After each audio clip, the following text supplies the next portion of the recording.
सन्माननीय व्यासपीठ, आदरणीय गुरुजन वर्ग आणि वंदनीय माझे बालमित्र, प्रथमतः आपल्या शाळेला जिल्हा परिषद आदर्श शाळेला पुरस्कार मिळाला त्याबद्दल मी तुमच्या सर्वांचे, ग्रामस्थांचे, विद्यार्थ्यांचे, शिक्षकांचे अभिनंदन मंडळातर्फे अभिनंदन करतो. आपण सर्वजण कौतुकास पात्र आहे. आपल्या यशाचा आम्हाला सार्थ अभिमान वाटतो. नंबर 2, जे साहित्य द्यायचं होतं त्याबद्दल राहिलेले साहित्य देतं त्यांनी जो का द्रव्य परिणाम महिनाभर त्या बोलसे कंपनीबरोबर करतोय ते गावठी ग्रामीण भागात तो बोलसा आहे. तशाचाच अनुभव आम्हाला त्या नावाप्रमाणे आलेला आहे. वाईट वाटतं असं बोलू नये, पण ते 1 महिन्यापूर्वी त्याला चेक दिलेला आहे. 1 महिन्यापूर्वी त्याचं गाडीभाडं त्याचं दिलेलं आहे, तरीसुद्धा अवस्था नाही. 7,000ला कपाट आम्ही ते बुक केलं होतं. आता 8,500 रुपये आमच्याकडे निघले एक कपाटचे, ते सुद्धा त्याला दिलेलं आहे. परंतु डिलिव्हरी काही व्यवस्थित झालेली नाही.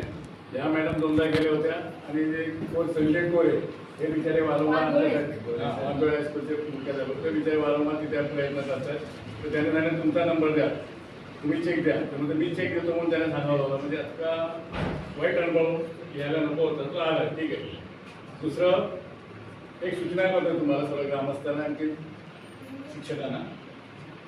इथे आम्ही कुठेतरी त्या यांच्या माऊली चरणी अर्पण करण्यासाठी मुळात भाव आहे. आम्ही पंढरीची वारी म्हणतो, काही म्हणतो, तर मुळात भाव आहे.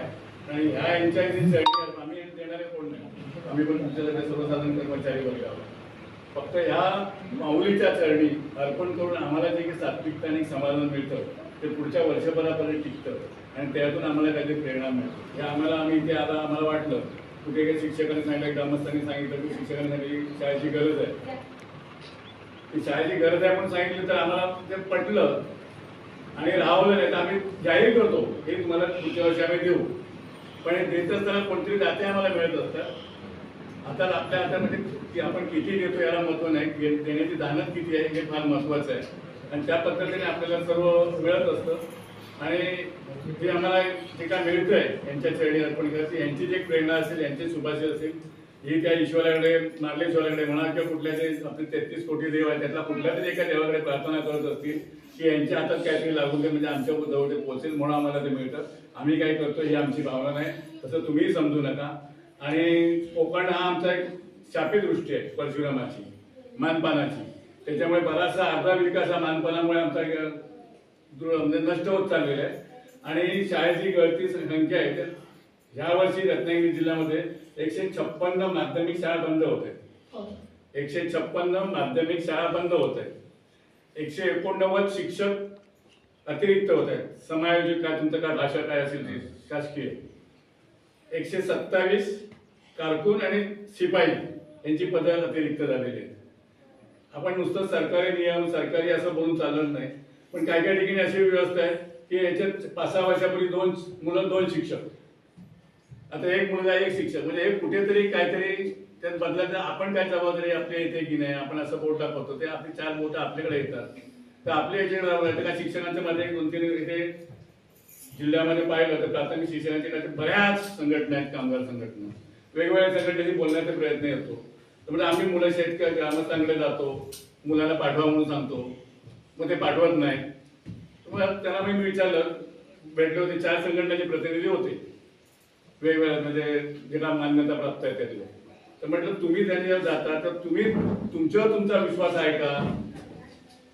म्हटलं तुम्ही लोकांना सांगता की आमच्या शाळेत मुलं पाठवा, मग तुमची मुलं इंग्रजी माध्यमाच्या शाळेत का जातात?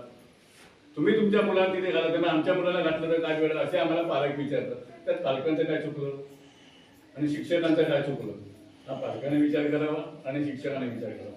जे 91 साली आम्ही मंडळ जेव्हा स्थापन केलं त्यावेळेची परिस्थिती आणि आजची परिस्थितीमध्ये आर्थिक आणि सामाजिक परिस्थितीमध्ये बराच तफावत आहे. म्हणजे आज काय झालं, गंगारामने इंग्लिश शाळेमध्ये घातलं म्हणून सकाराम पण इंग्लिश शाळेत घालतोय. पण ते प्रोग्रेस कार्डमध्ये प्रगती पुस्तक येतं त्यावर अंगठा द्यायचा, तो डावा द्यायचा उजवा द्यायचा हे मला पालकाला माहिती नाही.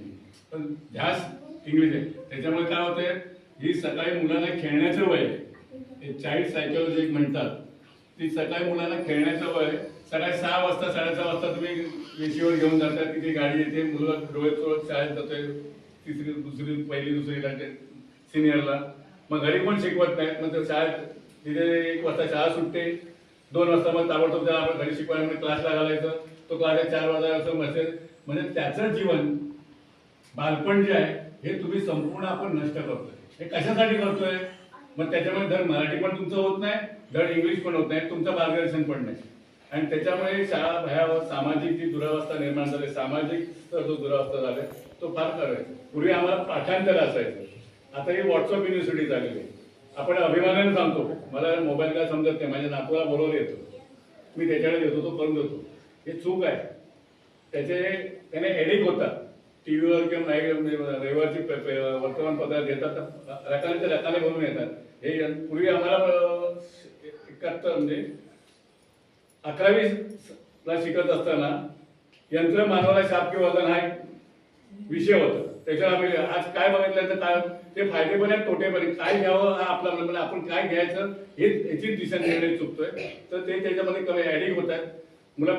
मुलाने कालच घडले ठाण्यातली घटना आहे, पेपरला कालच्या लोकसत्तेला आहे. वडिलांनी दम दिला आणि मोबाईल काढून घेतला. चाकाने सुरी होती ती वडिलांच्या पोटात त्या मुलाने घेतली. वय 4थीतला विद्यार्थी ठाण्यामध्ये चांगला, म्हणजे त्यांना ते इन्सल्ट होतो.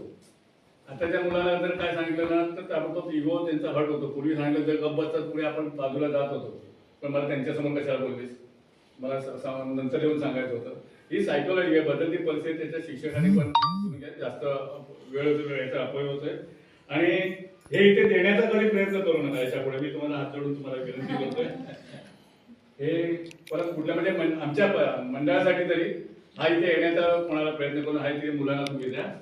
हे आजची जर गेल्या वर्षी पण असं होतं, शासनाने सुट्टी डिक्लेअर केली होती 3 दिवस, आमचा कार्यक्रम झाला होता, आम्ही तिथे येतोय आणि हे सर्व आमचा सुखकर प्रवास होतोय. यांच्या आशीर्वादामुळे होते, यांच्या शुभेच्छामुळे होते. बाकी सर्व करिताच आहे. आणि तुमच्या सर्वांचे सहकार्य पालक आणि शिक्षक यांचं चांगलं गोत्र जमलेलं आहे. ते गोत्र कायम टिकून दे आणि या शाळेचा आणखी विकास होऊ दे. ही मुलांसाठी मी पाहिजे यांना आज आलेले त्यांना खाऊसाठी 500 रुपये द्या. आणि तुमच्या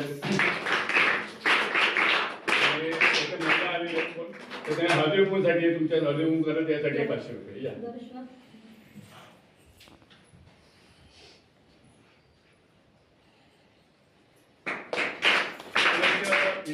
आपण संधी देता या मुलांची आपल्या सेवा करण्याची देतात, त्यांच्या पाय चरणी लीन होण्याची मंडळाला संधी सेवा देतात. त्याबद्दल मी ग्रामस्थांचा शिक्षकांचा मनापूर्वक आभार आहे. जय जय महाराष्ट्र.